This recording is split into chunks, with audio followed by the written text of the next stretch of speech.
So Jack, what did you think of the game today? A game of two halves. From a Gills Ladies perspective, our performance in the first half was not what we aspire to do as a team, and kind of let ourselves down in the first half. I felt, but in the second half we come out and gave a good account of ourselves and looked like the team that we kind of looked to. How can I put it? In terms of our second half performance, was an actual Gills Ladies performance with all the things that we ask and all the standards that the girls set themselves. I could see on the pitch, whereas we had a really slow start in the first half and kind of took us a while to get into our rhythm. But to be fair to Stevenage, they could have been 2-0 up at half time. And we probably had 2 or 3 chances that we could have taken in the second half. Created a few, was a lot more on the front foot, a lot more aggressive with all of our stuff that we was doing, and potentially could have nicked one. And it just happened to be that we couldn't get back in the game, and the damage had already been done by that point. And Stevenage looked like they had a game plan that they'd set up coming into today's game. Did it force you to make a different approach as the game progressed? As the game, my personal opinion was, obviously I know Reece, the manager, quite well. I had a few conversations with him, and when we played against them last year, it was always a tough game, it was always a close game. Like for example, when we played them, we beat them 1-0 towards the end of last season when we was in our hunt for promotion, and that tells you everything that you need to do. But we was in a full-strength position with our squad today that we managed to give 2 girls. 2 15, 16-year-old girls opportunities and make their full debut today. But in terms of them tactically, I had half an idea of what they was going to do, but it was just kind of one of them where we allowed them to make an influence in the game through our lack of quality. So put the tactics to one side. I anticipated and they set up exactly how I thought they would. But we should have countered that in terms of our tactics and our quality on the ball, but it wasn't there today in the first half. But he improved in the second half, which is why we was a lot more dominant. And so it leads to an early first round cup exit. Would you like to maybe progress further, giving those youngsters maybe a bit more chance to get time on the pitch? Yeah, of course. But it's one of them where, if being honest, the FA Women's Premier League Cup is not a priority for us this year. Last year was a completely different story because we was competing against teams in the South East Division 1 that we wasn't not aspiring to play against, but they was like when you're winning 30-0 every week, it's one of them where you want to play against the better teams. And we've now got them teams in our league, so we're going to play them week in, week out. So in essence, it's probably a blessing in disguise in terms of us and our progression in the league, because at the end of the day, that's our priority. That's what we need to focus on.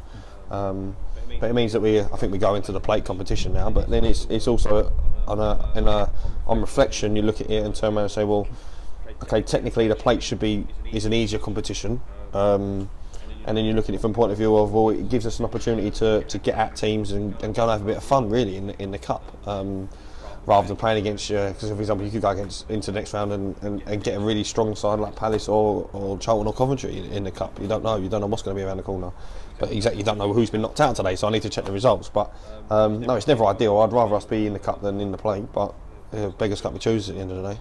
Last time we went into the plate, we got Newcastle at home.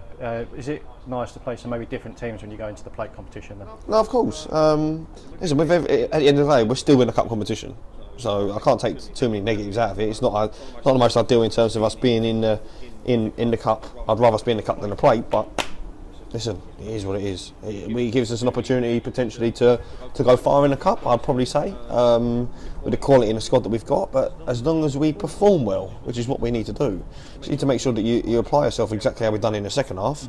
But then it's a blessing because get these cobwebs out of the way in terms of next week's game, because you're looking at QPR and you're going, I would quite happily take a win against QPR next week and then a win today.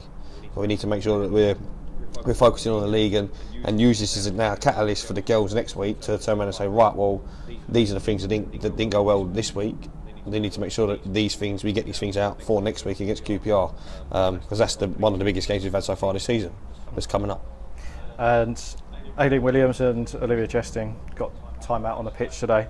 Is it good to see 2 products of the Gillingham Academy making their way into the first team? Yeah, of course. You need to create that player pathway. So looking at it from an RTC, them girls come from the RTC that was like 10s, 12s, 14s, 16s, and now they've started. They made their home debut in a women's FA Women's Premier League Cup. So you're looking at it, they've just literally turned 16, the pair of them. So it's always nice to give them girls the free licence to go and do it and go and take some minutes within the Gills Ladies, because obviously every youngster that comes through it should be aspiring to be in the Gills Ladies first, and that's what needs to happen as a club. And it's good that we got 2 girls that are coming through, and you've also got another 2 girls that are looking really strong, Neve and Faith, in training. So you never know what's going to happen around the corner. We just need to try and nurture their talents, in essence, to get the best out of them in the long run. And it's exactly the same as, like, you look at another graduate who's Millie. So Millie was a good product for us last year, and she's got 90 minutes today, and I thought she had a really good game. And finally, got 2 probably big games coming up. We've got QPR away and then Swindon at home. What are your thoughts on those 2 games? Yeah, it's just focusing on performance. So from today, you're looking at it from a collective of, if you perform well, then the results come as a bonus, and that's all that we need to do.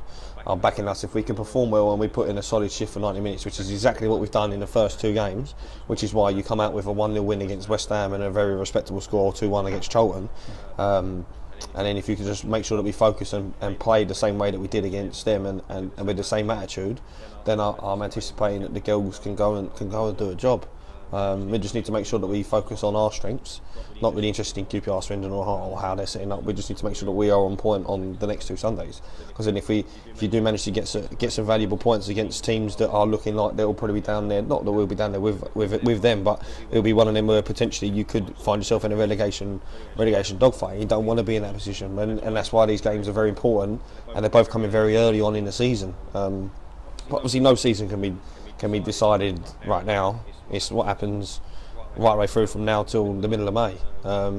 But these are big games for both teams. So we're not beating around no bush. The preparation will be they're done this week, and I'll be looking for a nice response and a performance on Sunday.